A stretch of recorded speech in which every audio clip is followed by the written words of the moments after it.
Out here in the perimeter, there are no stars.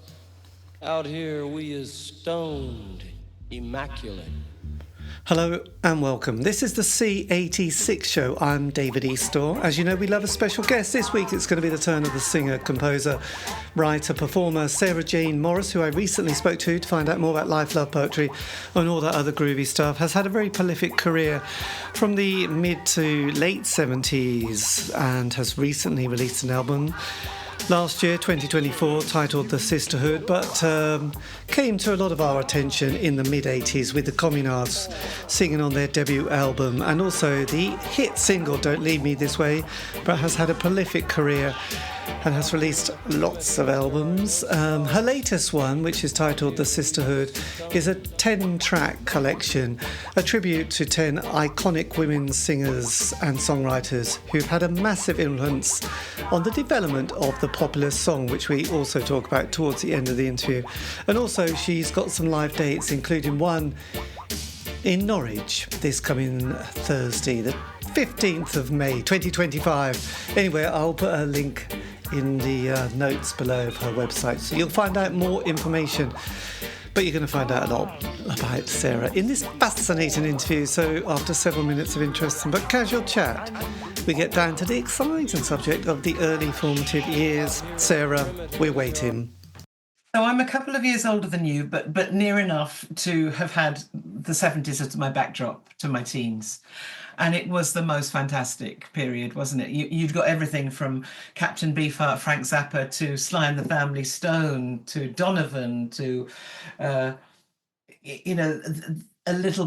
just a little bit of Janis. There was so much. I was very much a soul girl, and I was a northern soul girl. Right. So I would pretend to go to Lorraine Shuker's to stay the night, but actually we'd both be on a bus up to Wigan and doing our backflips and all on water, but doing that when we were like 14 years old. Blimey, so where were you travelling from, going to Wigan? Warwickshire. So at that point we were living somewhere between I've lived in 37 places, so this was a part of my life as schooling. 13 schools, not expelled from any, forever moving in the middle of the night because Dad had not paid his bills and he was dodging the official receiver coming to take the furniture the next day. So most of our childhood was moving in the middle of the night to somewhere we didn't know where to. Right, that's quite a different childhood to quite a few. It sounds like that scene in A Taste of Honey, which I was very fond of, where the mother was jumping out the window with the daughter and escaping because the rent was due. So was it a little bit like that? It was, but it was he came from a moneyed family that I never knew, and he married my mum, working class girl, written out of the family, so we didn't know that side of the family at all. And he lived his life as if Mummy and Daddy were going to pay the bills, and they never did. So he kind of always lived beyond his means. Yes. Did he have a combination of kind of a certain, not arrogance, but sort of entitlement, but coupled with this delusional poverty? Well, I don't think it was entitlement, no, but I think it was delusional. I mean, he went to prison when I was 17. Right. And he was called Walter Mitty in his court case. And, he made up his own rules. I think he'd been damaged in the war. He'd had his helmet blown into his brain, and he came back a very damaged person. And we got that damaged dad. And there were lots of kids. I've got 6 brothers. So we were a big family, living occasionally, when he was able to get away with it, living a life way beyond our means, but leaving it very, very quickly, scarpering. Yeah, my God, that sounds horrendous. Yeah, it's prepared me for the life of being a singer-songwriter, never knowing where my next home is going to be, who's going to pay me. That is the life of a musician. This is true. You were prepared for that in a way. So out of 6, where do you fall in that kind of family? Second. We were 1 a year. So poor mum got pregnant every year. It wasn't anything she planned. No. Then there was a 10-year gap. So last night, I actually went to the Alexandra Palace Theatre in London to watch my youngest, who's 14 years younger than me, youngest brother, sing with the Gay Men's Chorus, songs of David Bowie, George Michael, Elton John, and Freddie Mercury. It's called London Legends. He's with the London Gay Men's Chorus. So that was pretty amazing. And you've just talked about Bowie, who I was a huge fan of. Well, yes, absolutely. I mean, how did your mother cope? Because, I mean, obviously that must have, given her horrendous a lot of anxiety and... Yeah, absolutely. She was a nervous wreck. She was on antidepressants for a lot of her later life. She loved him, and she'd never met anyone like him. But I would imagine he was pretty impossible to have a relationship with. I don't think he was the greatest partner or father, but he was a very interesting man. Well, absolutely. He had stories. I had the privilege of being able to forgive him in my 20s and turn it into a great friendship, and no longer, every now and again it would feel like he was my father, but most of the time it was just this very interesting person that I knew. Yes. Did you all, I mean, because I remember, I don't know, there was a drummer in the gun club, and I remember him telling me about his father, and he was a bit of a small town gangster, and then he said, well, then one day he just got murdered, shot, and he was like, yeah, it was going to happen. We all expected Dad to go that way, and it did. How did it happen after prison? How did Father get on with the rest of his life? It was really difficult for him. It didn't matter what you'd gone to prison for back when he came out. That was just there as a label for you. So he couldn't find work, and it was really tough. It was really tough for him. He carried on trying to prove his innocence for the rest of his life, and the day he died was when his legal aid was granted. It arrived in the post the day he died. And we, as a family, had to decide, do we continue with this or do we get rid of it? And we just burnt the lot. We decided it had taken over so much of his life and we didn't need it to take over ours. Let it go. Well, so yes. he believed in his innocence all the way through. My mum, they did, when he got out of prison, I think I convinced her to take him back. And it can't have been easy because, he hadn't really changed from being that unpredictable person. No. And they eventually split up. And then he died quite young, he was only 73. But he was one of those people that got prostate cancer at a very aggressive kind that moved to the bones pretty quickly. And took him while he was still pretty young and very fit and not ready to go. No, my God, no. And your mother, how did she? What was? So my mother lived till she was 80. She, having had so many children, and we were all big brutes, I mean, I have one brother who was 12 pounds 10, born with, with no help. She did natural childbirth for us all. Right. He was born back to front upside down. So we all stretched her body beyond belief, and I think, poor lovely, she'd had her mind and heart broken by my dad, and then we did all the rest of the damage, So she had a tough time. She had a tough life, my mum, but she was a remarkable woman, and she was called Joy, and she did light up whoever came into the room. She would light up with this amazing smile. So she never owned anywhere. She never had any money, but she did give us all an enormous amount of love. This is the best thing ever. So, yes, incredible giving. So then sort of going back then to when you hit, sort of doing the maths here, you hit 16 in 75. Do you leave school at this stage or do you go on? So I left school halfway through my A-levels when Dad went to prison. Had a breakdown. School did not know. It was normal comprehensive school. We were all there except for the youngster, Tom. And they did not know what to do with what they deemed to be a middle-class family whose father had gone to prison. We lost our home. We had to live off church charity.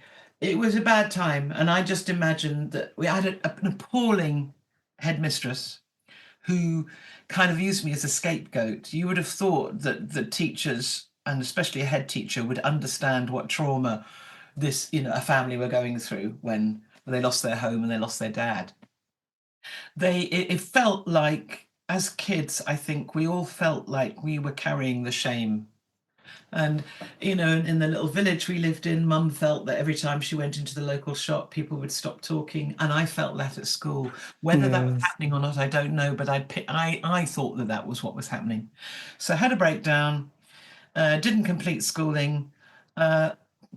Moving up to probably September time, I realised I should complete my education somehow. So I was gearing up to go into the local town to sign up for I didn't even know what course, but something that could complete my education. And I would, if somebody even smiled at me, I would come up in these raised red blotches on my face and I would panic breathe. So I wasn't really ready to walk into that hall and sign up for anything, but I knew I should. So I went round to the back of the building to just start to try and do deep breathing and calm down. And there was a guy leaning up. This is where my life changed, by the way. This is about to happen. Right. There was a guy smoking, leaning up against the wall, and he was probably about 10 years younger than my dad. And he asked me what I was doing, and I must have come up in the raised blotches, and the panic breathing started again. And he was kind to me, and I found myself telling him my life story. And he said, "You've come to the right place. You don't need to sign anywhere. This is the drama department that I'm leaning up against. I run this course. It's the first theatre and education college in the country.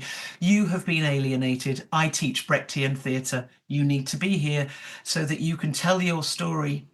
And that was what changed it all for me. He was my introduction to socialist politics, and it helped heal me, and it changed my journey.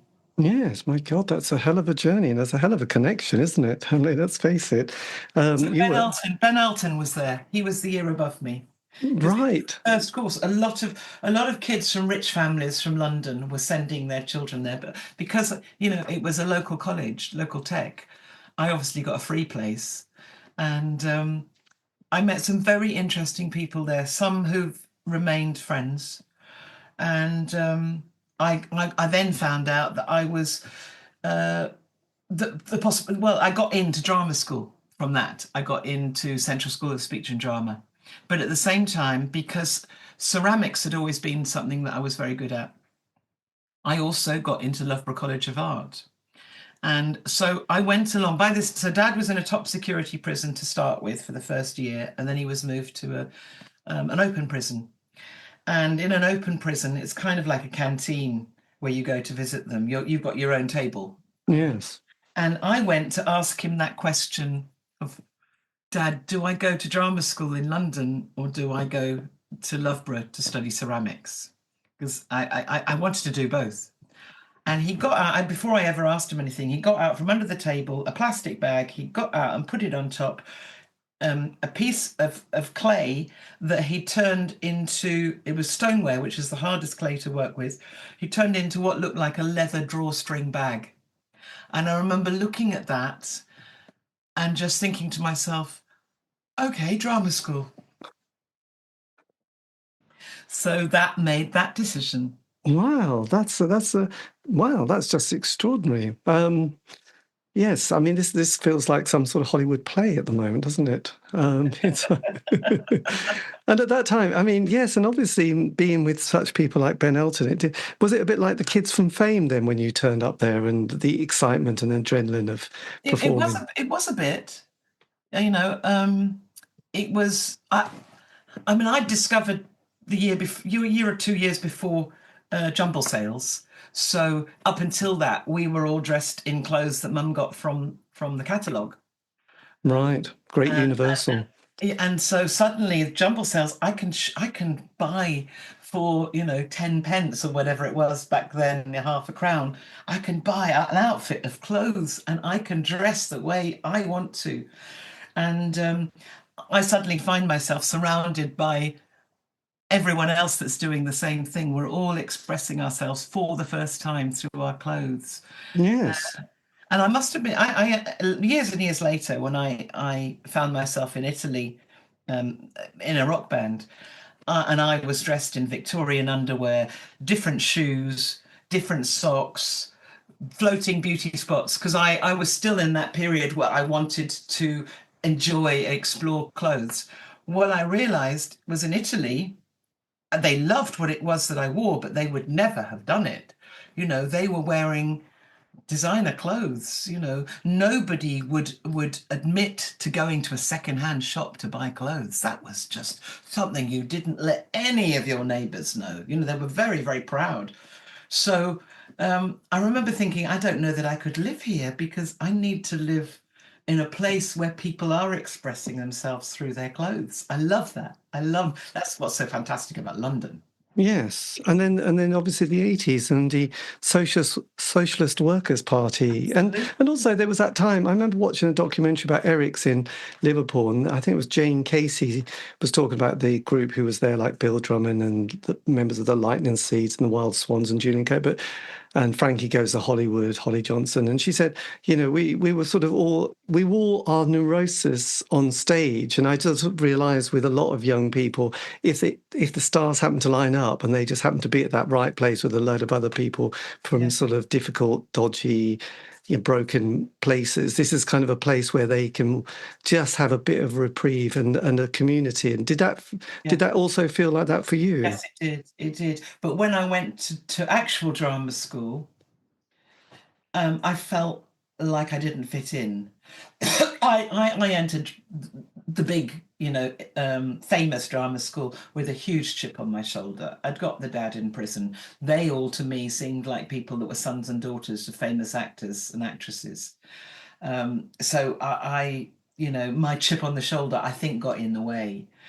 And also my grant never came through in time. So I was the one, and I'd paid a deposit for a place to live. And I arrived the night before I was supposed to start to find that this place didn't even exist. I was absolutely conned. And I knew, I knew that if I rang home to my mum and said, I'm in Pimlico and this place doesn't exist, I've got nowhere to, she'd have asked me to come home and I'd never have got to come back to London. So I knew I couldn't do that. So I had to find a way of sleeping on people's floors, having a shower at the drama school. Everyone else had got their life sorted out, it appeared. And I just felt like I was the one that was battling. And I'm sure it wasn't the case, but that's how it seemed to me at the time. So I was there in my year, there was Kristen Scott Thomas. There was, the year above me was French and Saunders and Rupert Everett. In the third year, you've got Julian Sands, Josette Simon. She's remained a very good friend. And Julian did until he died a couple of years ago. So I met some interesting people, but at that time, I didn't think I had anything in common with them because of my chip and because how hard I was finding surviving. Yeah, it's kind of easy. I'd say it's easy, but just to talk for myself, feeling that class thing, coming from a working class background, everybody seems posh, everybody suddenly doesn't have to get. I'd come from this. My dad came from a posh background, and my mum didn't. So I grew up speaking like this because my mum had had elocution lessons to help her become a secretary, and dad had a posh voice. Not all of my brothers, they've all picked up accents from around the country, different cities and towns we lived in.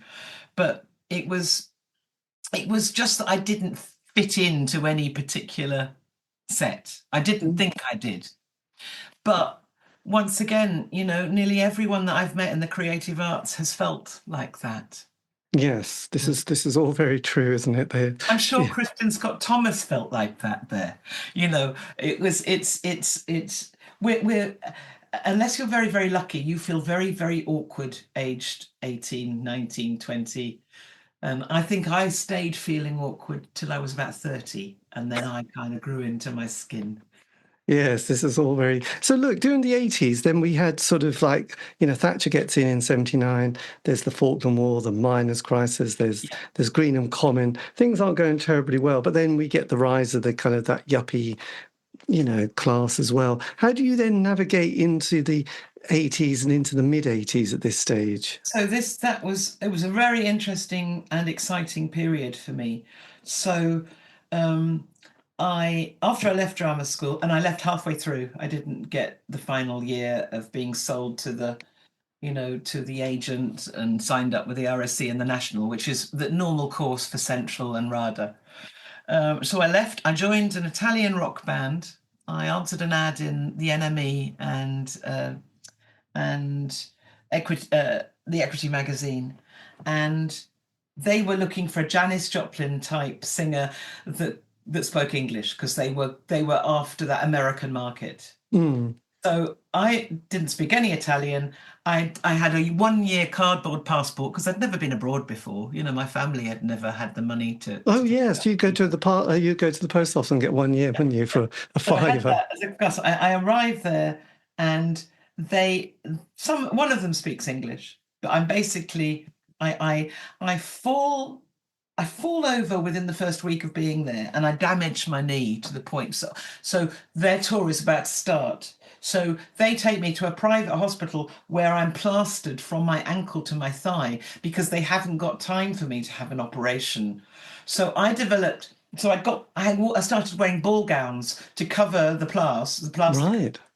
And I started doing this very weird dance, which all of my musicians since, because it hasn't really stopped, that dance, because it's called the constipated octopus. It's like one straight leg and the other going slightly mad.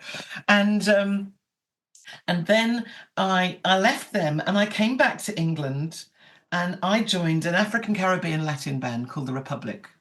Right. And fits in here because it's you've got the Malvinas War, and this particular band, our first single, we signed to Charlie Gillett's Oval Records, and our first single was anti the Malvinas War, called Don't Believe It's in Your Interest. And that this particular band, we were selling out all our concerts. We were the cover of NME, we were the cover of City Limits, we were the band that was supposed to make it. Granada did a documentary on us, and we were too political. Our second single was about the royal family.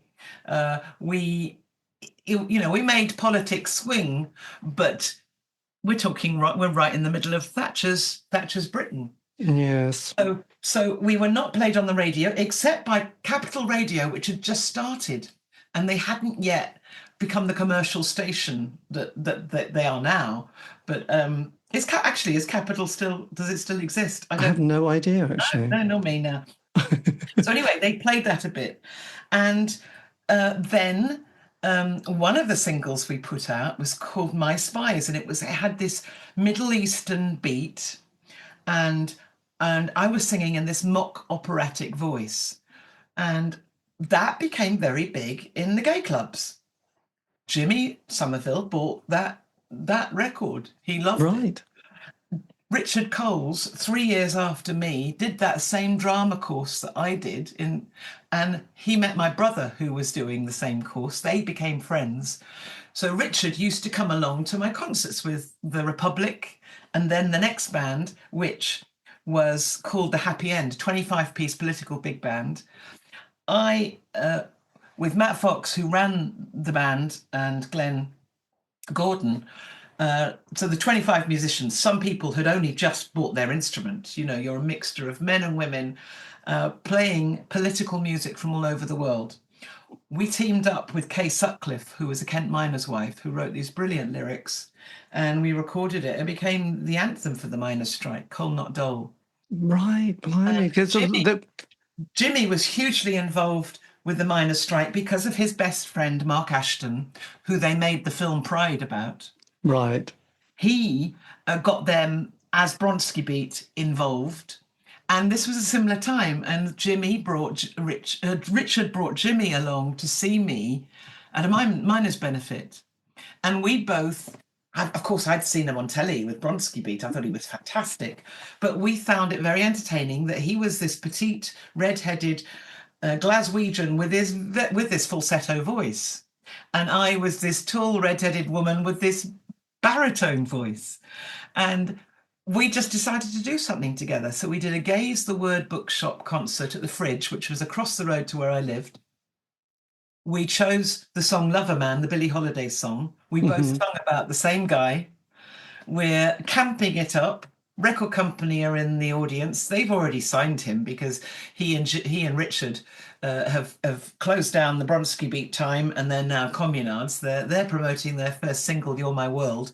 Record company sees Jimmy and I making the Fridge rock, and suddenly I'm asked to go to New York to record the album with them.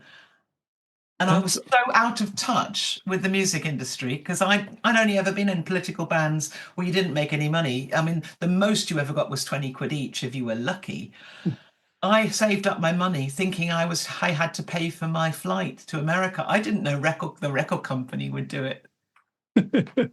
Yes, it's very strange, isn't it? Yes, that sort of the beauty of naivety at this stage. So your 80s was shifting along in incredible speed at this rate. I was with Test Department. Do you remember one? Oh, yes. I was a singer with Test Department. I made 2 albums with them. I sung with the Redskins.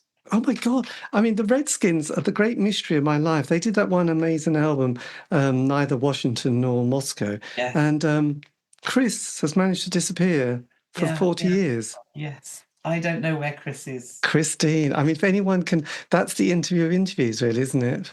Yeah. I still stay in touch with Paul, who was the drummer. Right. Yes. And I managed to once interview the producer on that album. He was American. He came for it, and he said, "Yeah, it was lovely. You know, they were all fine. It all went well."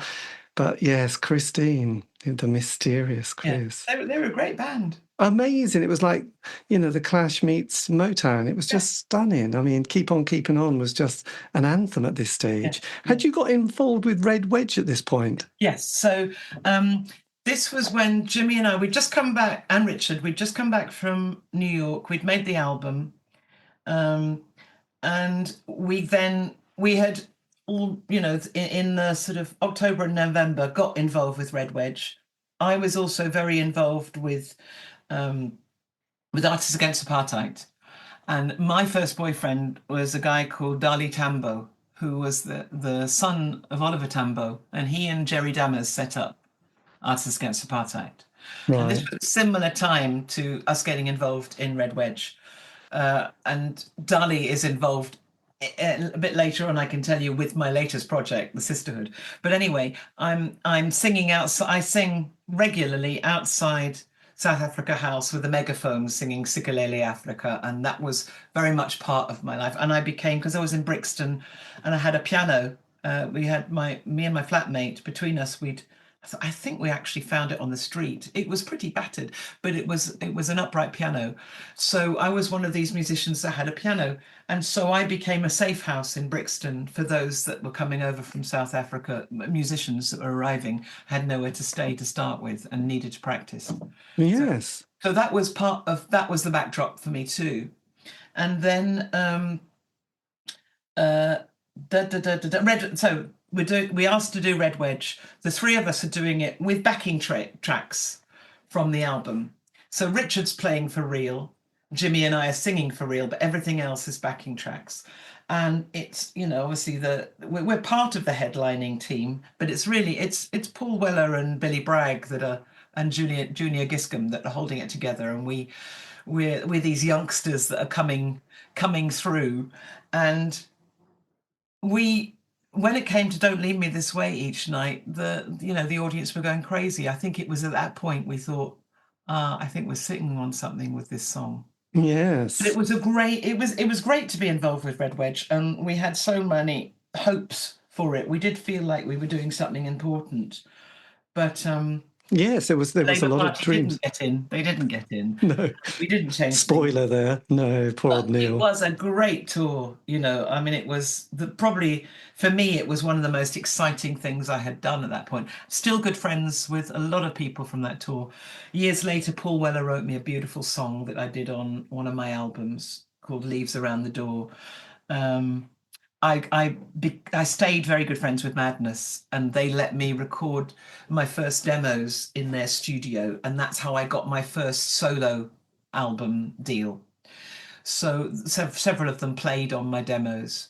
Yeah, well, I suppose there was quite a nice community at that point, because there was a lot of, the indie scene or the alternative scene was quite strong, and there was a very good network, wasn't there? Well, you knew the enemy.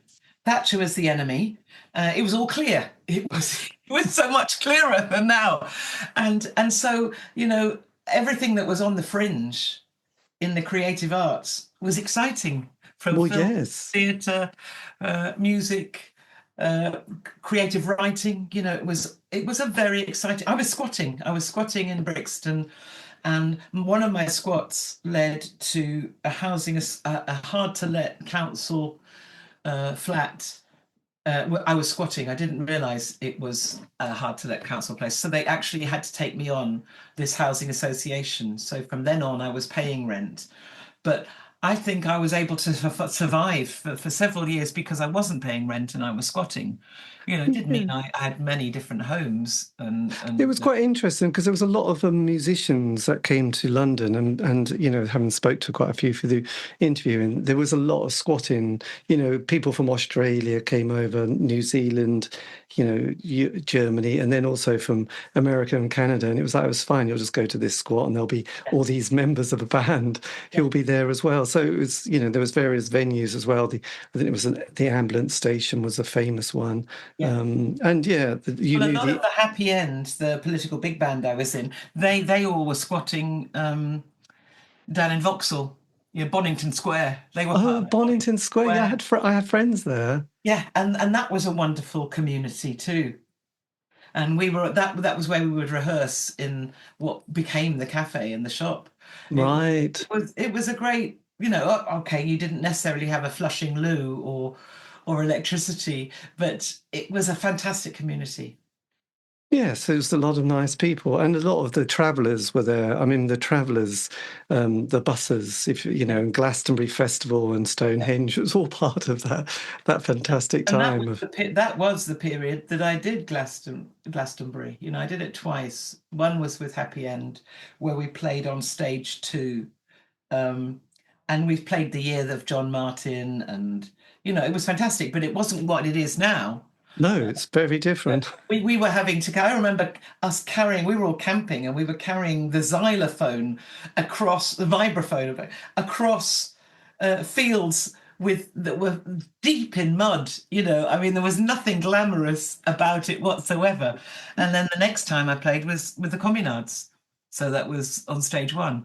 But I have never been back. I haven't actually been back, but I know that because my son goes every year. He's usually one of the volunteers. Right. Well, he loves music, and it's his way of being able to get in and be able to afford it all.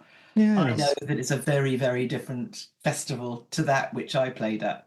I know it's very different. But then you did your first solo album. This was in '88. So this was on Jive Records, wasn't it? Records. So this is the deal that I got thanks to Madness, really, by playing on my demos.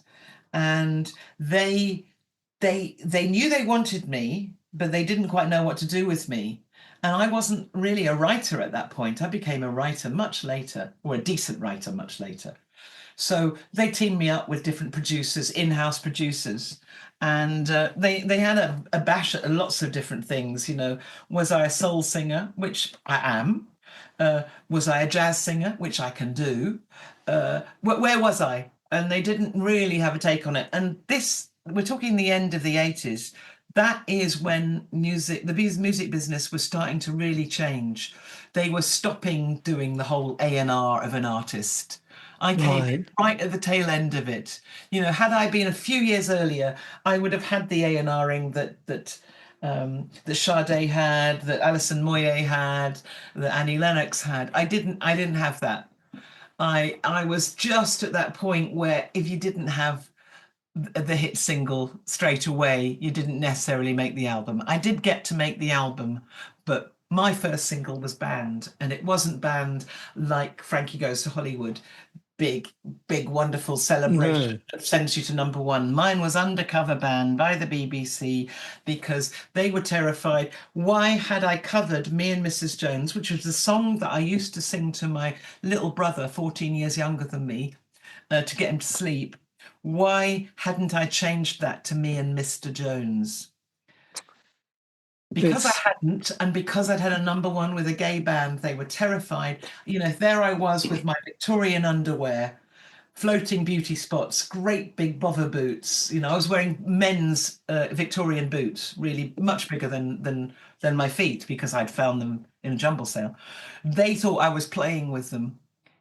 K.D. Lang came out 40 years later. I paved the way for her. I know this is they did not understand They weren't ready for it. They were the gay market, the gay pound had not existed. I know it was. So I, at that point, this is quite interesting, because at that point, I had an acting agent. I did a production. This is just before I do my first album. I did a production, and it was based on Oliver Sacks' book, which became the film Awakenings. And it was, I played the lead character. And from that, Antonia Bird, who had come out of the Royal Court, she did that whole EastEnders period with Den and Angie. She did Casualty, all of that. And then she suddenly got her first TV series with the Beeb. And she came along and saw me in this production and gave me one of the leads. And so that's the beginning of another period for me. And I became good friends with Antonia, and she got me to co-write the music for her next TV series, which was called The Men's Room, which had Bill Nighy in it. And so that was interesting. We carried on being friends until she died, and I sung at her funeral. But she was a wonderful filmmaker eventually, but at that point, TV director. And what happened then? Oh, yeah. So Me and Mrs. Jones's band, I get asked to support Simply Red around Europe. I'm a redhead. He's a redhead. My music is kind of soul meets jazz. His is soul meets jazz. It's going to work. And I picked up on his audience in Europe. You know, they didn't treat me, nor did the press, as a support artist. They treated me as a double act almost. And I got Me and Mrs. Jones went to #1 in Italy. Wow. And it was in the top 10 in Germany and France. And so at the time that England was closing its doors to me, Europe was opening them, and nobody was asking me, you know, nobody was getting me on Newsbeat again and again and again to ask me if I was a lesbian. You know, they probably thought I was singing Me and Mr. Jones, but they didn't need to ask me. No. And so end of my deal with Jive. And yes. Then I moved to Virgin Records. I got a deal with Virgin, and I did a co-write with an Italian singer called Riccardo Cocciante, who went on to write Notre Dame, the musical. Oh, yes. Really put him on the map. But at this point, he is a very big Italian star, fantastic voice.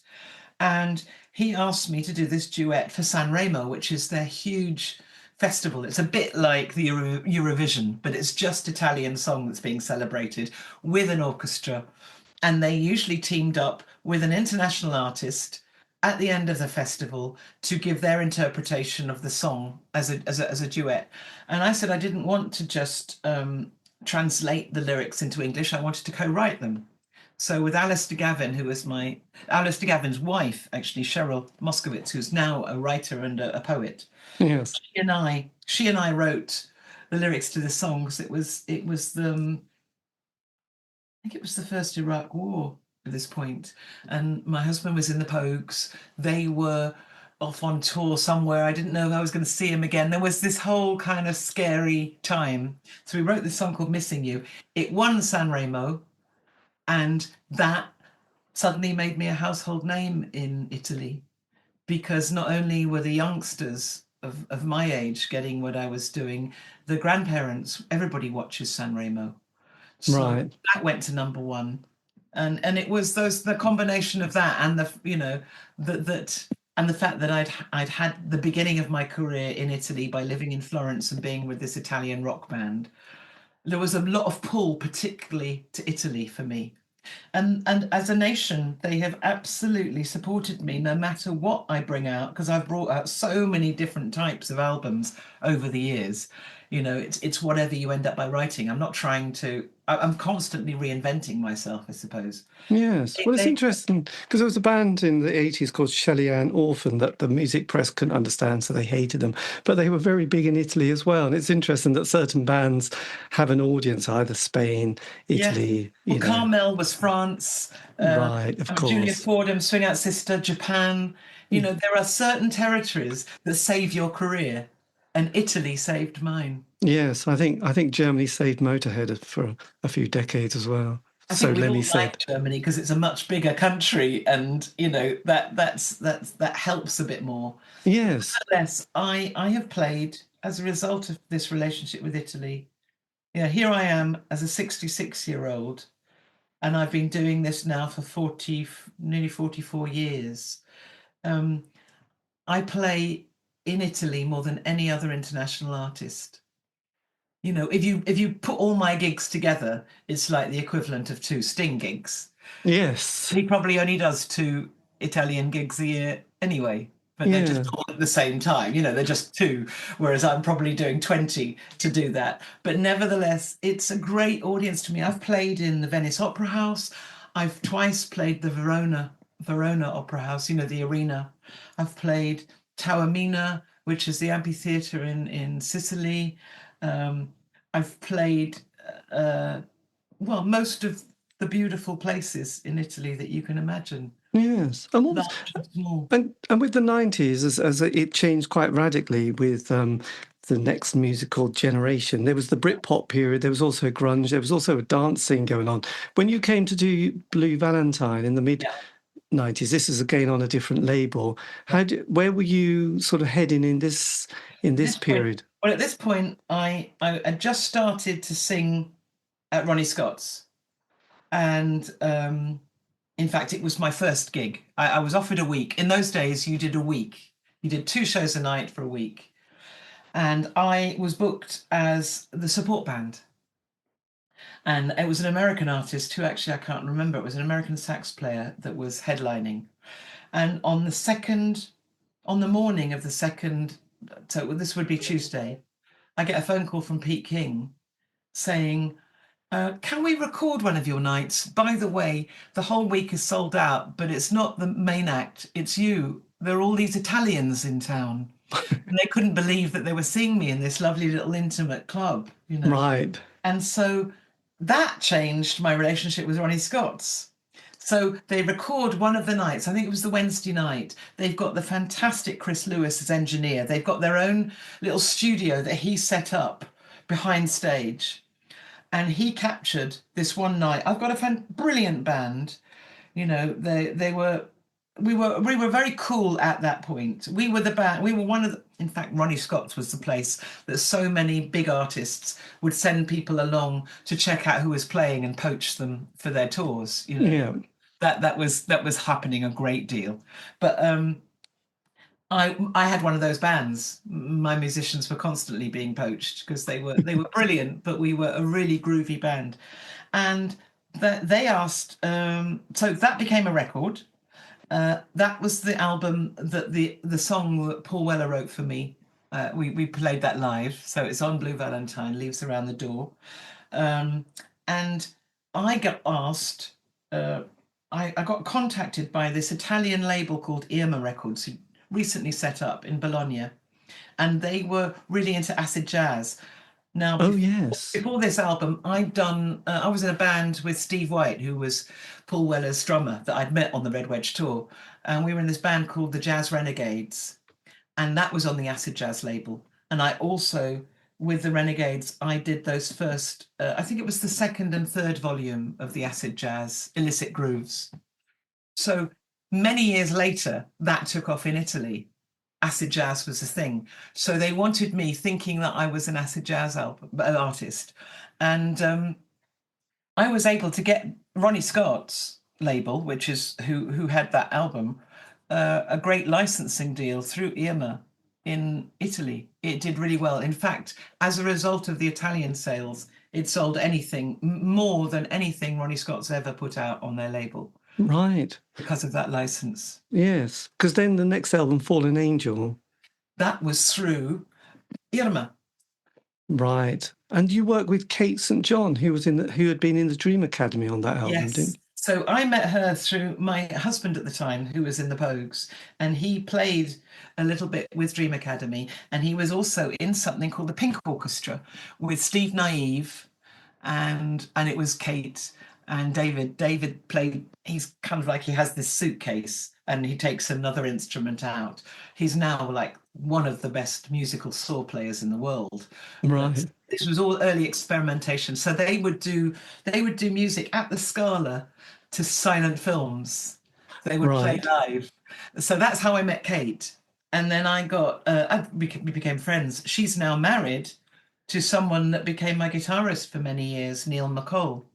But Callum and Neil McCall were my guitarists for a period where I wrote and co-produced an album called Love and Pain with Callum and with my drummer, Martin Barker. Blimey. I have just written a song about their amazing mother, Peggy Seeger, who is turning 90 this June, and she's doing her last ever tour at the moment. And for the Sisterhood, this project that I've written that I'll be coming to Norwich yes. to perform, I've continued it. I made this one album, which I launched at the Alexandra Palace Theatre on International Women's Day last year with a 12-piece band and a 40-piece choir, which was just astonishing. It was fantastic. And that was celebrating, at that point, 12 female singer-songwriters that I felt had shaped popular music, helped shape popular music. My choice. I really researched their life stories. I wrote their life in lyrics, and then with Tony Remy, my co-writer, who was Annie Lennox's guitarist for many years when she first went solo. He came down and stayed with me after the first lockdown, and we decided to write each of the songs in the genre of the artist that I'd written about. Yes, interesting. Which made it really interesting because it called on everything that Tony and I had ever learnt. All these different bands that we played in over that 40-year period was needed. And we both just knew what to do. And all of these singers I have some kind of link to with my own life story. Right. This is fascinating, yes. And I carried on writing. I thought that wasn't enough. Writing about initially 10 for the album, but 12 by the time I launched it. I thought, no, there's at least another volume here. So I'm halfway through recording and writing volume 2, which I will launch on International Women's Day next year. But Peggy Seeger is one of those women. And I first met Peggy Seeger with Test Department. We were doing a print workers benefit at the Hackney Empire. And I, of course, because I'd been to Greenham, I'd just done a weekend, but nevertheless, I knew how important Peggy Seeger was, and I knew she wrote the Greenham Commons song, and she wrote a very early a feminist song, Gonna Be an Engineer. So I was already a little in awe, and I was really looking forward to meeting her and Ewan McCall in backstage. So we've just done our, 6 semi-naked men banging scrap metal and me making strange noises. Yes. And I go backstage wanting to meet them, and they're both sitting in this room with their hands over their ears. They have never heard anything quite so bad in their life. This is not a good first introduction to Ewan McCall. So what I did last year was I invited Peggy down to where I live in St Leonard's. We put her up. She stayed with me because, of course, she's been a backdrop to many years of my life. I did a lot of research. I got all sorts of film footage, and I put together an evening with her at our local theatre, and I interviewed her with film footage. And because she's staying with me, I'm getting to know her even better. And she gave me permission to write her song for volume 2. And her song, we'll do this in Norwich. We'll perform it in Norwich. And we've just recorded it. and it's probably the best of all of the songs we've written. It's a wonderful feminist anthem, and it's called Half of Us Are Longing to Be Free. Yes, amazing. God, that's a hell of a project you're on at the moment. It is. We've also just written and recorded the Amy Winehouse song, and we've written and recorded it as a jazz standard, because that's really what she wanted to be. She wanted to be a jazz singer. I mean, that was her biggest influence, and so her song is called "The Edge Is Where the Magic Is Found." Right. Yes, and yes, quite an edge, more of a cliff, really, isn't it? Actually, at times. It's a dangerous place to be, but magic can happen. And yes, So and we're just in the middle of writing the song about Dolly Parton. Dolly. Oh, no. So on this new album that is Yeah. you're going to be performing in Norwich, so you've got lots of my favourites, Kate Bush especially, and Joni Mitchell, which are just amazing. Janis Joplin, and then Billie Holiday, Ricky Lee Jones. So when did you get the idea for putting this together? Was this a lockdown project? It was a lockdown project. I don't have a television, haven't had a television for as long as my relationship with my now partner has been 16 years. We both decided, I think before we met each other, we'd both decided no more telly in our life. Mhm. So we read a lot, and we read a lot to each other. He's an artist, he's a painter. And I said to him in the second lockdown, I really want to find out about these women that I feel I don't know enough about their lives. I love their music. And I made a list of about 50. And once I realized that this could be an album, I then had to reduce it down to 10 because I knew the length of an album. But that was really hard because they all deserve to be written about. But I then started to see it as the passing of the torch from one generation to another. And that's why you've got on that first album, you've got Bessie Smith passing the torch to Billie Holiday, to Nina Simone, to Miriam Makeba, to Aretha Franklin, to Janis Joplin, to Joni Mitchell, to Ricky Lee Jones, to Annie Lennox, to Kate Bush. So, and Kate Bush, in my head, passed it to me because she's 1 year older than me. Right. So that's how I got to that point. But we both fell in love with their life stories. I mean, God, they've all been amazing women.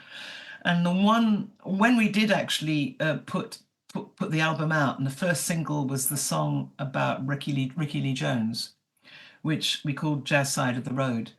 She wrote to me. She heard it and she wrote to me, and she thanked me for telling her truth. And she told me that had been many, many tears. Right. My God, that's one. She said that we'd absolutely got it, and she was honoured. And that, Tony and I at that point, we nearly cried. It was like, it's all been worth it, just for that one comment. Well, absolutely. I would imagine. God, that's quite something, isn't it? But I mean, her life story is fascinating. She actually wrote a great autobiography, which was, helped us enormously but I had met her. I did an International Women's Day concert in Rome with, what about this for a lineup? So you've got Ricky Lee Jones, Astrid Gilberto, Joan Armatrading, Montserrat Caballé, Chaka Khan, Cassandra Wilson, and myself. And it was Vanessa Redgrave doing the presentation. It was a big TV show. So that's where I met Ricky Lee. And her album, Pirates, was the backdrop to my 20s. I mean, it meant a lot to me, that album. And then to eventually have her acknowledge the song I've written about her was just phenomenal. But so she at the age of 12, she was hitching her way around America with a guitar on her back. How dangerous was that? Well, absolutely. Her grandfather, and this, you cannot make this up, it's a gift to a songwriter. Her grandfather was a one-legged tap dancer in vaudeville called Peg Leg Jones. Yes, classics. She got hooked on heroin from Dr. John. Right. She had a year's relationship with Tom Waits before either of them had broken big. She broke bigger. She had a pop career. He discovered she was addicted to heroin, could not handle that at the very beginning of his career. They both influenced each other.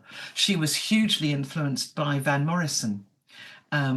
And that's, she talks about that. And that's why we've called her song Jazz Side of the Road. But we wanted to get the hitching in. So the lyrics to her chorus are thumbing in the headlights on the jazz side of the road. Blimey, that's very nice, actually. I love that little story about, when, because they were friends with Chucky Wise, weren't they? Yes. Chucky's in Love. And it's just... God, that song. And she does an amazing version of Rebel Rebel, doesn't she, as well? She does. She does. She did a lovely... I remember she did a lovely jazz album of covers. It was called something like Hop, Skip, Jump. I can't remember its title, but it was... I loved that too. I think she's got a beautiful voice, and I love the fact that she's still out there doing it. All the way through lockdown, I was doing virtual concerts here in my home with my son because he'd moved home, and he's a singer-songwriter, and we were doing concerts together, and she was doing virtual concerts all the way through lockdown. She's I think, was it not last year, the year before, she had a a jazz album again.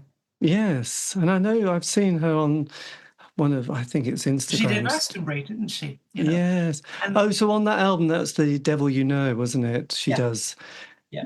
Yeah, quite amazing, actually. Reason to Believe. With Rod Templeton again, didn't she? I think that was a reconnection.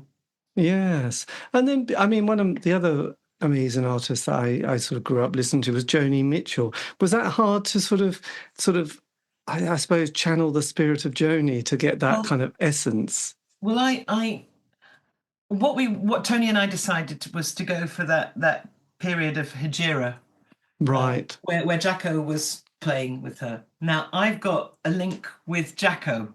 Is that Black Crow on that album? Yes. Bloody, yeah. I love that song. So that's kind of musically where we were thinking. And we got a friend of mine called Enrico Malozzi, who I'd done an album of 14 cellos and voice with. He's an Italian string arranger and cellist. And he did this beautiful, he just knew what to do for the Joni song, but he put that on top afterwards. And the whole album, I had to find a way of funding. I had no money. I am my own label. I'm my own manager. I'm my own agent. I didn't have, because of Brexit, it had killed my career in Europe. I had nothing in the bank that normally funds my albums, because I usually put half of what I earn from a gig into the pot so that I've got something to make my next album with. So I had to think totally outside the box, knowing I was sitting on probably one of the best projects of my career. How was I going to fund that? Because I not only needed to fund it, I needed a lot of money, because on each song we needed different musicians, different string arrangement, or a different string arranger, or a different brass arranger. But I used my main band, and the way I funded the first part of it was I went along to the local studio in Eastbourne, where I'd done my John Martin album with Tony, and I asked them how much they would charge me for 3 days, and could we use the flat too, so that the musicians could stay. And I knew how much I had to raise, so I then thought, what have I got to offer people so I can get money from them? Most people have asked me to teach them to sing. I've never had a music lesson in my life. I never did music at any of the schools I went to. I didn't know what the hell I was doing. I was just making it up as I went along. So how could I teach anybody if I didn't know? And then I thought, that's what they want from me. So how can I do that so it's not terrifying to me? So I went round to everyone that I knew in Hastings and St Leonard's who had a spare room, and I asked them if they would do a deal of 50 quid a night if I provided the croissants and the jam and the butter, so we knew a breakfast was involved. I knew how many rooms I had, and so I put an ad on Facebook, and I was so nervous.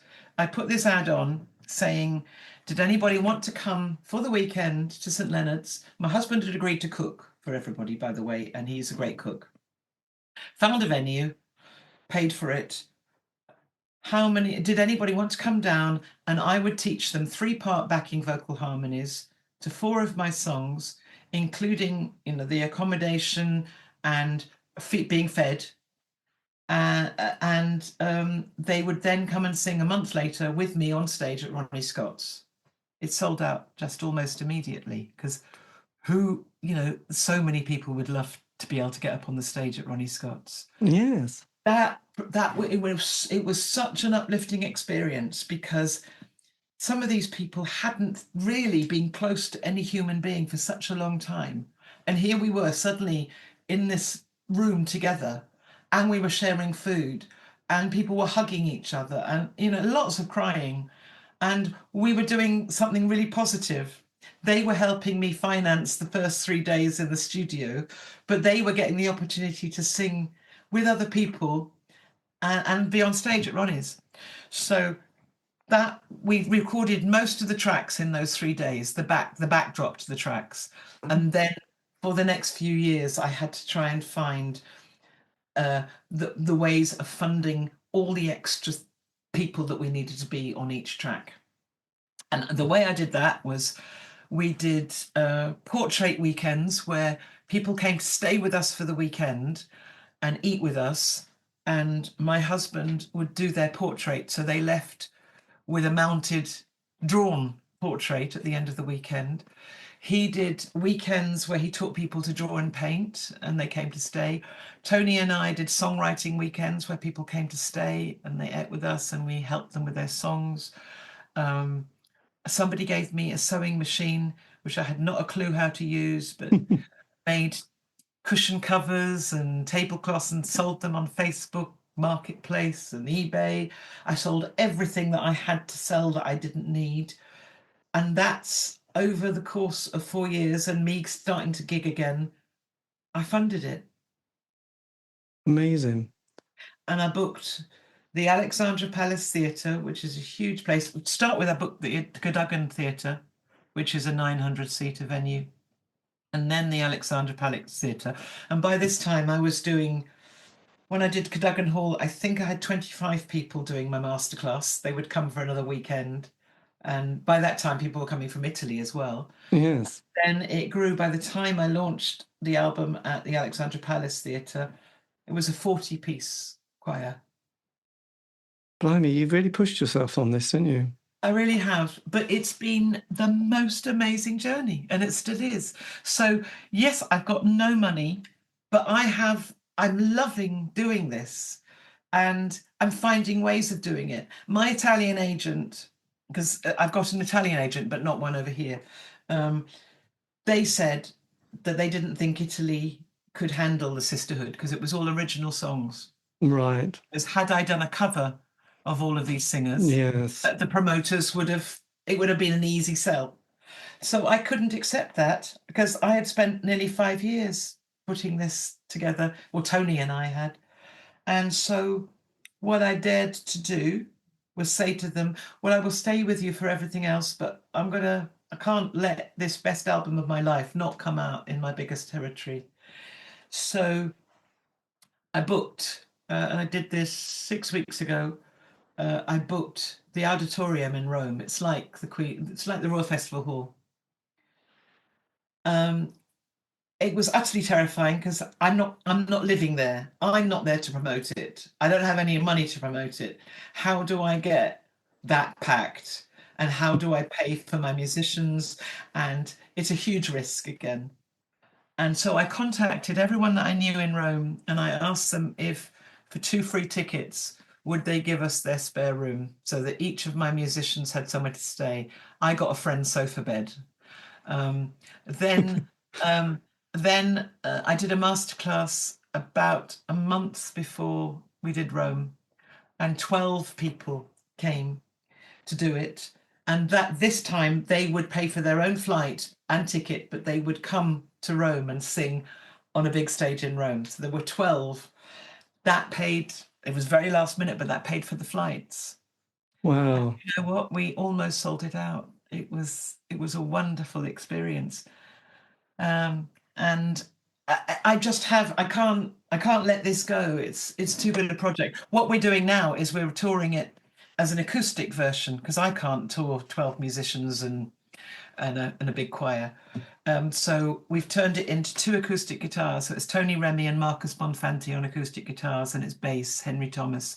I tell the story in between, because for the huge concerts, I had contacted actresses and singers that I felt could tell the story of the artist we were about to do the song about. Yes. You can't presume that all the audiences are going to know who Ricky Lee Jones or Miriam Makeba are. No. Or even Bessie Smith. It's amazing to believe that, but that's true.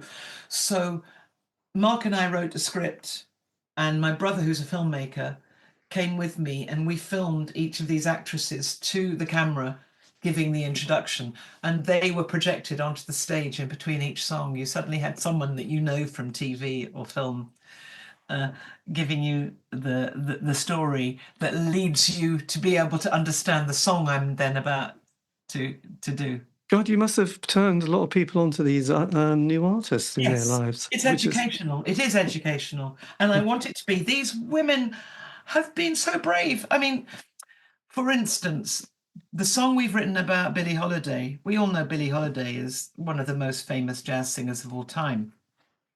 But what she did was she knew the importance of a song that was presented to her, Strange Fruit, written about the lynching. Yes. She knew its importance.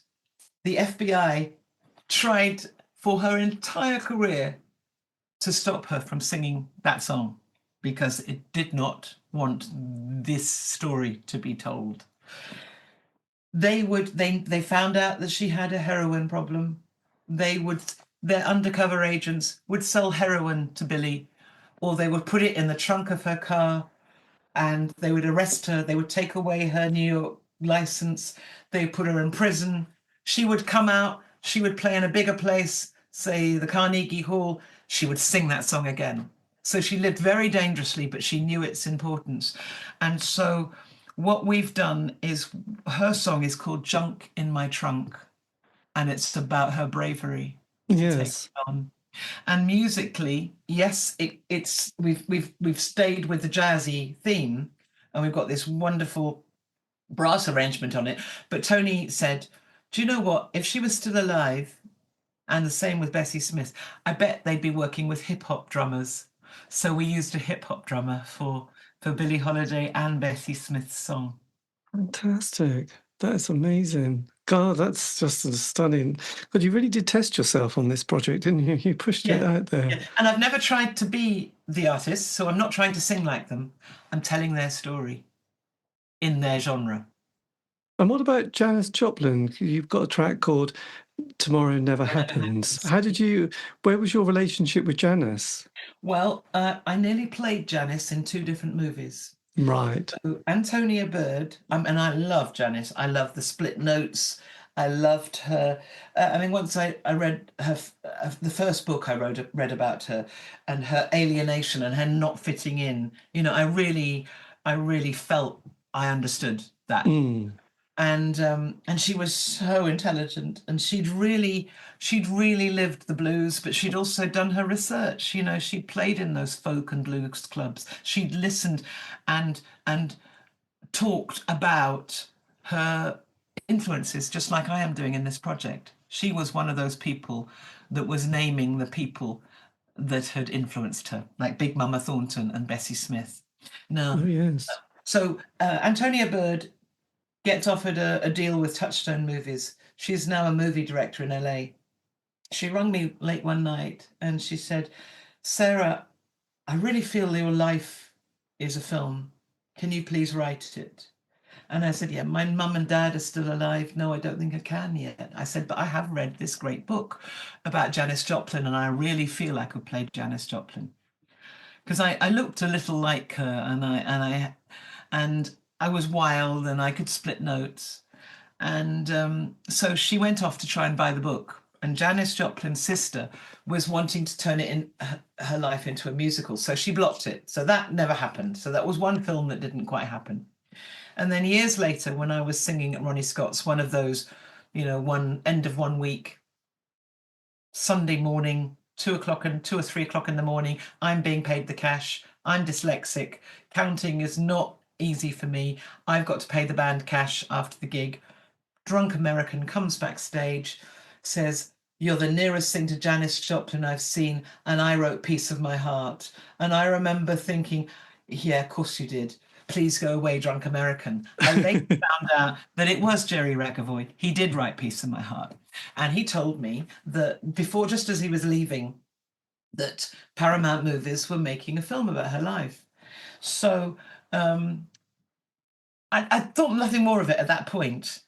And then in The Guardian, there was this tiny little caption the following week, and it was about how Paramount had cast Melissa Etheridge as Joplin, and Melissa Etheridge had run off with the producer's wife. And I remember thinking, whoa, Janis would have run off with the producer's wife. Fantastic. So I got quite interested. So I got sent the script.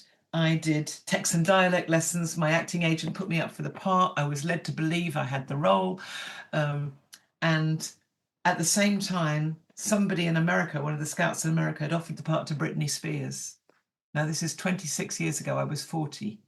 She wasn't very old. There's no way, I don't even know if she knew who Janis was, but she would have put bums on seats. That's what that was all about. Yes. And so suddenly, I'm not going to America anymore. I'm not playing. The whole thing was shelved. She said no to it, and the whole project was suddenly shelved.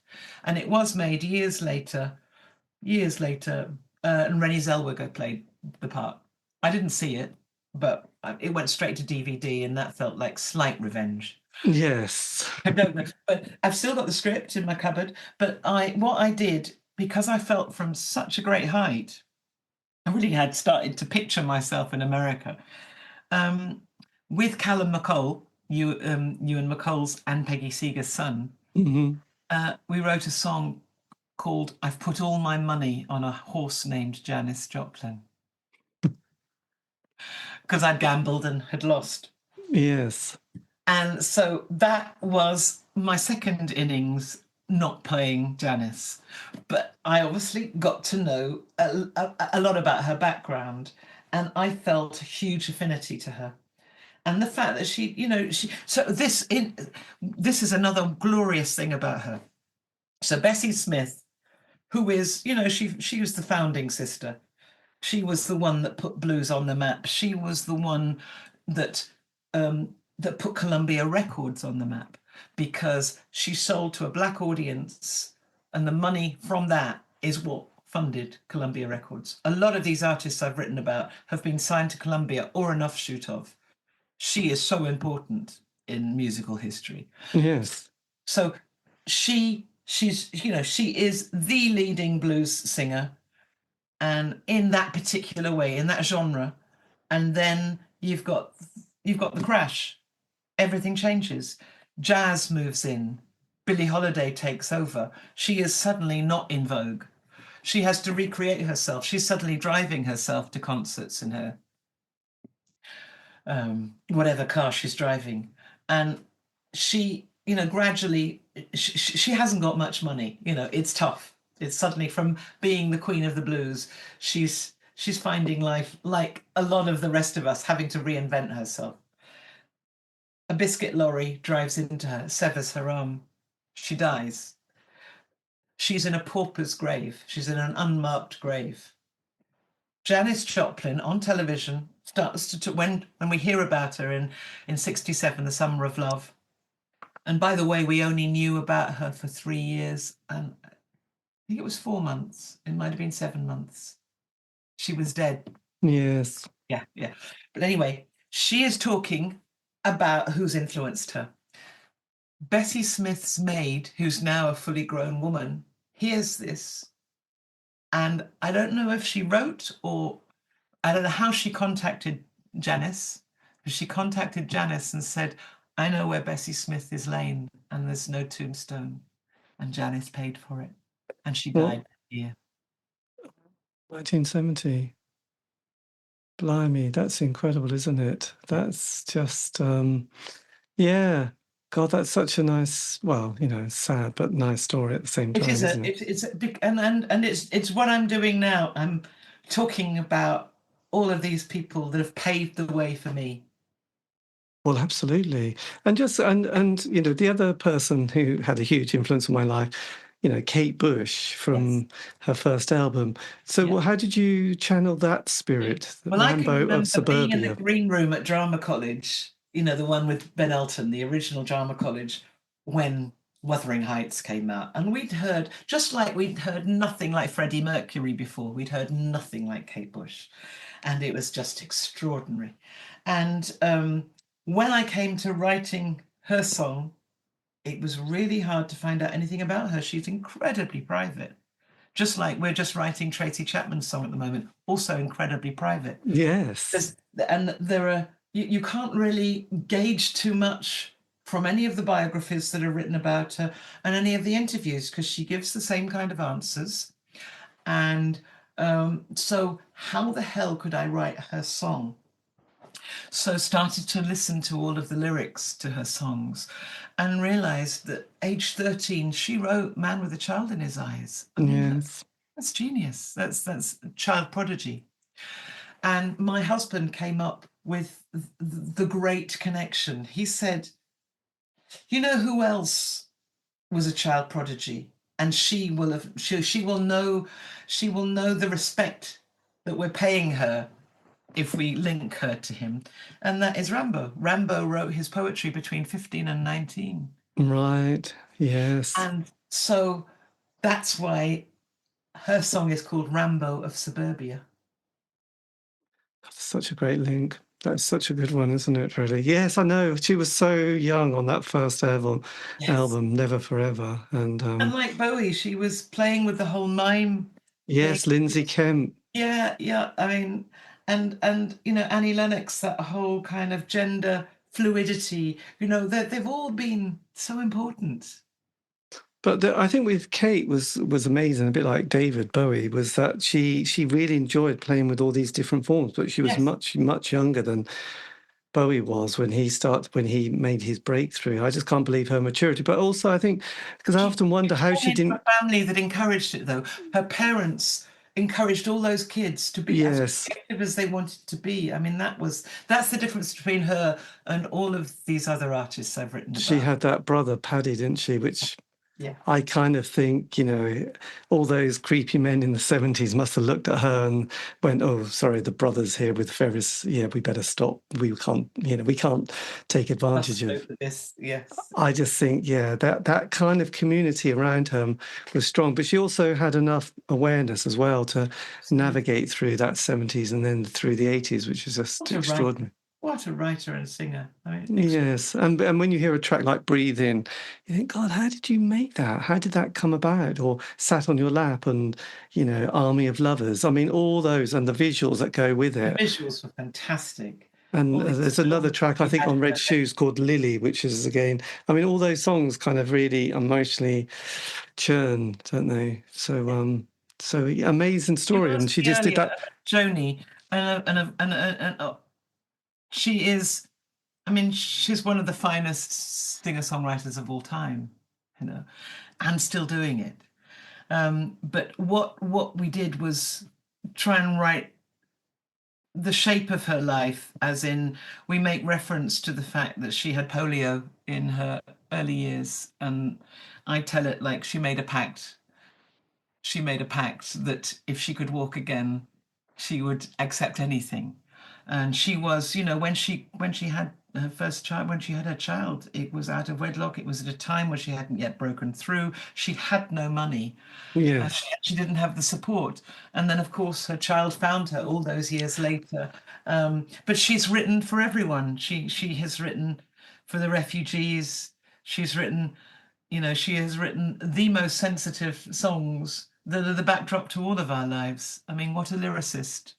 Yeah, so it was Cordon Spark and Blue that I first got and then sort of worked through the rest. And I loved the albums she made probably a decade ago where she did them again, but in a very... Yes, with the orchestra. The orchestra, and it was very kind of almost spoken word, but the lyrics suddenly feel very different. Absolutely. And Jaco Pastorius was for a long time her bass player. And, we all know him to be one of the greatest bass players of all time.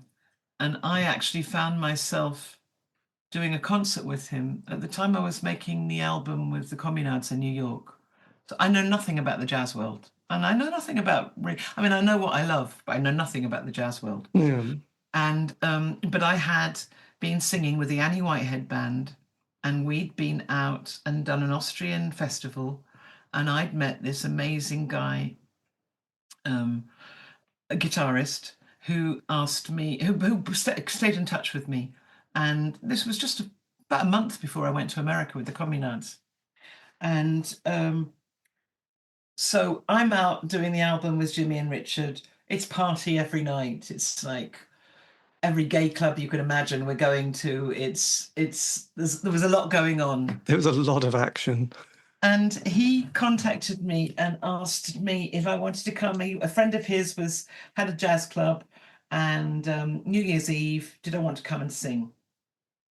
So, I was just getting into being this pop upstart, and I went along to have a night off from this, incredible party scene that I was part of with Jimmy and Richard. And I backstage, I'm sitting there on a pretty shabby sofa, and the bass player's next to me, and he's very drunk. And I remember thinking, oh God, this is really sad. Oh, I don't know. And they were all much older than me. And I then, by the way, my friend is Hiram Bullock. He's the guitarist that I've friended with. And he played with everybody from Miles Davis to, everybody. Mm-hmm. And so he shows me the set list, and I recognize one song on this set list because I've got an album. I had an album of Manhattan Transfer, and they had done a cover of this song. I didn't know it was a cover of a song. I didn't know a band called Weather Report. Oh yes, all the jazzers did, but I didn't know anything about this, particularly the male jazzers, because it had that kind of following. So I get up and I scat this version of Birdland, thinking I'm being quite clever, not knowing that I am on stage. The drunk bass player is Hiram Bullock. I'm there with Mike Brecker, whose club it is, who was also played a great deal with Joni, but he was the Brecker brothers, Randy Brecker. Yes. He ended up by playing on my first album, both he and Mike did. Steve Gadd on drums. That's who I got up and scattered Birdland with, not knowing really anything and definitely not knowing who they were. And then afterwards, I think they thought I was cheeky and because I didn't know who they were, maybe they felt this was good. They weren't. I didn't know them as legends. I didn't know. I wouldn't have got up and sung. I didn't know who they were. I wouldn't have cared. And then we went afterwards. All of them. Steve didn't come, but everyone else had a heroin addiction. I didn't know anything about heroin. We all went. I went with them to score heroin in this club. I mean, that's my story with those jazzers.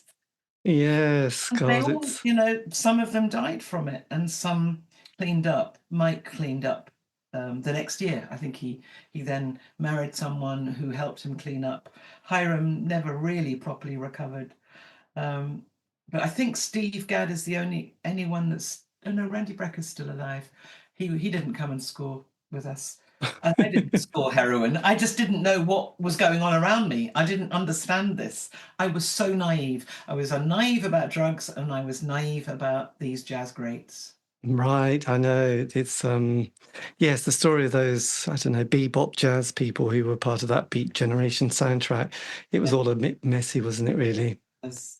It's not good. It's not good. But look, Sarah, I think this is very groovy, actually. So you're going to be in Norwich on Thursday, aren't you? On Thursday, in a Spiegel tent. I In the love Spiegel tent, which is I used going to to play be... them a lot with the Happy End. Yes. And in fact, when we played in Berlin, the first concert we did with Simply Red was in a Spiegel tent too. But it's a great acoustic in those kind of venues. It'll be a lovely atmosphere. I met my first husband in the one in the Pogues, who wasn't at the time. He wasn't in the Pogues at the time. He was with the Norwich Puppet Theatre. So I've loved Norwich for a long time. And I remember one of our first dates together was going to the art centre there to see Dick Gaughan. Oh, yes. And that was fantastic. I mean, what a voice, what a songwriter. The, He's an important part of musical history too. yes. So who was your husband from the Pogues? David Coulter. Right. He now lives in just outside San Francisco, and he now does a lot of theatre, music for theatre. But he plays a bag of tricks, and he plays on the song we wrote for Kate Bush. He's playing on that, which was great to get him on, because I mean he's one of those magical people that you would want to have on your album because he's got so many sounds in his suitcase. Yes, God. And how long was he in Norwich for? So not very long, a couple of years. The first couple of years of our courting. And then he left, and he was playing with Peter Hamill at that point. He was playing Right. with Peter Hamill, and then he left and did music full time from that point. But at that point, he was doing all the music for the Norwich Puppet Theatre. Right. God, that is amazing, isn't it? That is just an And he extraordinary. got when we came with the Communards to play at Norwich University, he got up and played didgeridoo on "Don't Leave Me This Way." He did a didgeridoo solo on it. Oh my God, actually, I came to a concert to see the Communards, and it was funny. It was the end of year ball, and Deacon Blue were playing in the corner, and it was a summertime, it was their summer ball, and That might have been it. and I came along. I'd forgot that. And then you were here, and I thought, I probably have my tickets somewhere, actually, he says. Yes. And I just remember thinking, oh, these are quite a nice band, Deacon Blue, you know. And they hadn't even got, I think the album had just come out. Obviously, they've done well for themselves. It was a very good night. It was a very good value for money. But that was the summer ball. Well, that was back in the days where there were those kind of college gigs that you could go and do. You know, you could learn your trade, couldn't you, through all of that? Yes. Well, I sort of realised you had all the art centres that you could just get up and do the circuit in the transit van, see if you really like that lifestyle of, and if you do, then you go back the following year with another album to the UEA, and then you do that, and then you spin up, and then you might have to spin down. But I mean, to get my equity card, when I first left drama college, I joined up with this. It was a trio from Weston-super-Mare, and they'd got an agent that was booking them in. It was cabaret, because if you could prove that you spoke between songs, that was deemed cabaret, and you could get your equity card that way. And we were doing everything from Barbra Streisand songs, from Motown, you name it.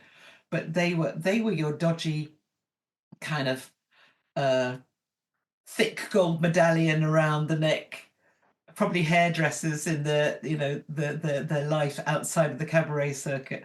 So I did the Northern clubs with them. So we would go on after somebody had won bingo. So that was me learning how to be noticed at a time where people definitely hadn't paid to come and see me. I'm thrown in between bingo. Yes, I know, God. But it was good. It was a good way of learning a trade. Yes, well, all those artists we saw on telly during the 70s, they did anything, did they? Sing, dance, tap dance, a bit of magic, just anything, and then do the Butlins and Pontons circuit, working man's club. But the thing is, it was a great apprenticeship, And it was a great apprenticeship. I'm really glad I had it, because I didn't have any musical training, but I did learn how to work an audience, to deal with hecklers, to find something different. Yes, absolutely. How to impress. But look, Sarah, thank you ever so much for this. This has been an amazing story. And well, look, see you on Thursday at the Spiegel tent. It will be amazing. Yeah. And well, they are phenomenal musicians that I work with, and they are the best at what they do. And like I said, I've written this with Tony Remy and my husband, and we have done it with love. Everybody that's been part of the making of it has done it, with love too. So it comes to you in a different way. It's not intended to be a hit. it is intended to sort of travel wherever we can in whatever format. If it has to be one person, one musician, or whether it's an orchestra, we'll find our way of carrying on telling these women's stories. God, it's going to be amazing. And what I'll do, I'll send you the link, and then you can put it on your social media site as well before before the evening. So hopefully you'll be able to get a few more people can hear and listen and come along. But that'll be amazing. Okay, thank you ever so much, Sarah, for your time. Thank you, lovely. And good luck for the year and the next project. Okay, see you later. Bye-bye. How do I leave? I'll leave.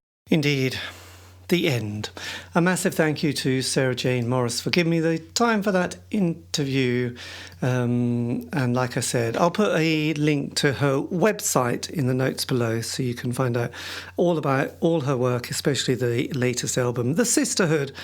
And yes, check it out. Go and see her live. It will blow your mind. This has been the C86 show, David Eastaugh. If you want to contact me, yes, all those vague, exciting social media platform sites, just check them out. Yes, and just put C86 show in. You should be able to locate me, which would be fascinating and interesting. Thank you. All these interviews have been archived on Spotify, iTunes, Podbean. Check it out. Anyway, have a great week. Stay safe.